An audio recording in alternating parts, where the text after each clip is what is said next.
Good evening, YouTube. You guys are now watching another segment of the TheCaliEffect. Today, we're going to be doing the most underrated decks this format. That's right, the sleeper decks that can come out at any given time and win something significant. Since we're already on Monarchs, let's just start talking about them. Monarchs, also known as Emperor in Japan, that's pretty cool. I actually do like Emperor a little better, are a series of monsters based on tribute summoning and gaining effects. Now, the object of playing a competitive good Monarch deck is that you want to out-advantage your opponent. You want to drain their resources with your Monarchs. And then Light and Darkness Dragon typically cleans up house.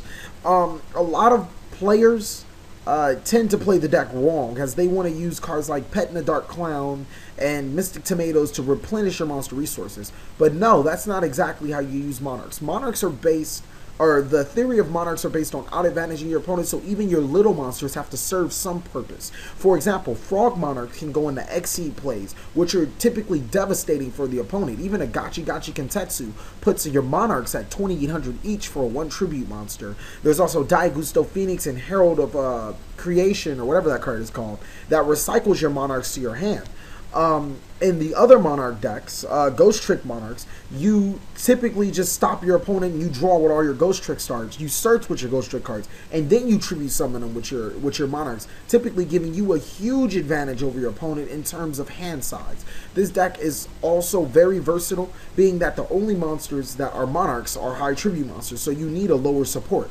The only good ones or reputable ones are Caius, Ryza, and sometimes Mobius. Mobius is always good when Heavy Storm is banned, or you need that more destruction, or when it's just a really big back row format, as it gets rid of your opponent's back row fairly easy. The other Monarchs, you could probably live without. Thestacelos only gets rid of hand, Gramarg only gets rid of face downs, Karaz can't attack, and he allows the opponent to draw 2, while he is a good card in its own dedicated deck. But as a Monarch as a whole, no, not that good. And then that Delg, he's just not good. I'm sorry. But to all being said, Monarchs are an extremely control type deck. It requires a player with a lot of skill, but if you give this to the right person, they may be able to do something with it. Next, we're going to be talking about agents. Now, the biggest reason why agents are extremely underrated is because, well, you know, they have Archlord Christia at 3. Now, Agents is an archetype consisting of light fairy monsters that were introduced in Ancient Sanctuary and reprinted in the Dark Revelation Volume 2. They made a return in the new Lost Sanctuary structure deck, and the archetype is supported by the field spell card, the Sanctuary in the Sky. Now, let's drop half of what they said, because first of all, a competitive Agent deck will not use Sanctuary of the Sky. The competitive components of the Agent deck are, obviously, Venus, the Shine Balls, Earth, sometimes, I think his name is... I don't think he's Jupiter. I think he's Mars. The level 4 one that banishes to give an agent monster 800 attack, him. He's good sometimes. And Master Hyperion. That would mostly consist of the agent deck. From there, it's a monster mash type build.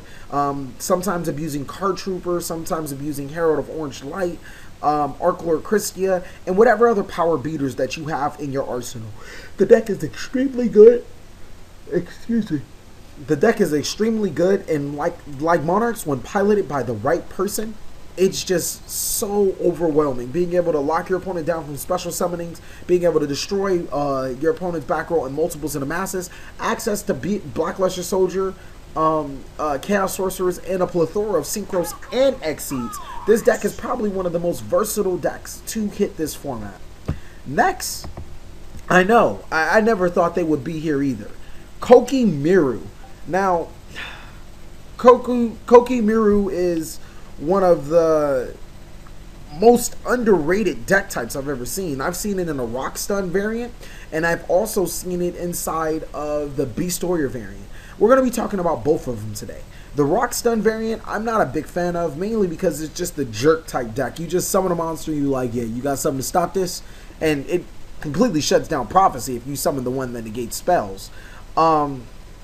Another thing is that the deck is, sometimes it just completely falls apart. You can lose advantage, you can lose synergy, and if you don't play the cards exactly right, not so great.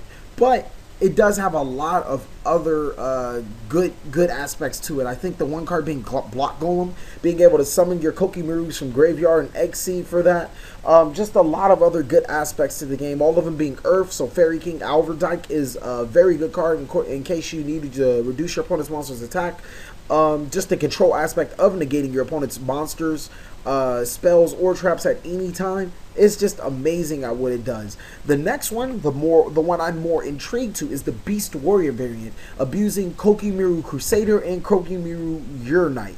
Now, Kokimiru Crusader fetches Kokimirus from your deck, and Urnite special summons the Crusader from your deck. You also have Invoker to special summon the Urnite, to special summon the Crusader to get you another card. It's just so much coolness with this deck. Not only to mention that it's searchable through Tinky, you don't need to special summon as much, so Duality is a card. You need a Beast Warrior in hand, which Fire Fist Bear is, and it also combos well with Tinky. This deck can really run a low monster count and get away with it. It could probably run 3 Urnite, 3 Crusader, 2 Bear, and 3 Tour Guide. That's it. That's all you need.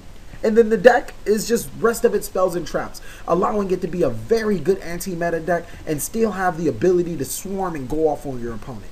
Next, we're going to be talking about Gladiator Beasts. Now, anytime anytime Heavy Storm is banned, I feel that Gladiator Beasts can definitely be a contender. Even with the traps being hit, Gladiator Beasts are just known for doing what they do when they want to do it. Being able to search through your monsters as a toolbox, Geyser is to blow up multiple cards, Heraclinos to lock down your spells and traps, War Chariot to knock down your opponent monster's effects, and then the best thing about it, you only have to run around 10 monsters. That's just amazing. Anytime when you can run a low monster count, you can run as many spells and traps as you want, and you get to decide the playstyle of the deck. Most of the time, Gladiator Beasts control the tempo of any game. Now, the reason why this deck is hugely underrated is because Boojins are a deck, and Gladiator Beasts do have a problem with Boojins if they do not draw War Chariot. If they do draw War Chariot, all hell could break loose for the Boojin deck, especially in the sideboard. Last but not least, we're going to talk about our Harpies. Now, like I said, Heavy Storm is banned, and Harpies do have that ultimate destruction card inside of their field spell card. Being able to blow up mass back row, which I feel would be important in this format sometimes, against decks like Boojin, and against certain back row heavy decks, anti-meta decks, Harpies really get over it. Not to mention that they have rank 7 plays, they have rank 4 plays, and they can spam really, really well. Harpies are definitely a deck to be reckoned with, going into Phantasmal Dragon that can't be targeted, or Draco Sack that can't be destroyed. Just a really extremely intense deck. Since they're Winged Beasts, they get the combo off of Icarus attack extremely well. This deck has a lot of potential this format, and just highly underlooked by the Mermail, Prophecy, all that other stuff going around. Thank you guys for watching another segment of the TheCaliEffect. Please let me know a couple of other decks that you guys think will be extremely underrated this format. Please like, comment, subscribe, but also enjoy.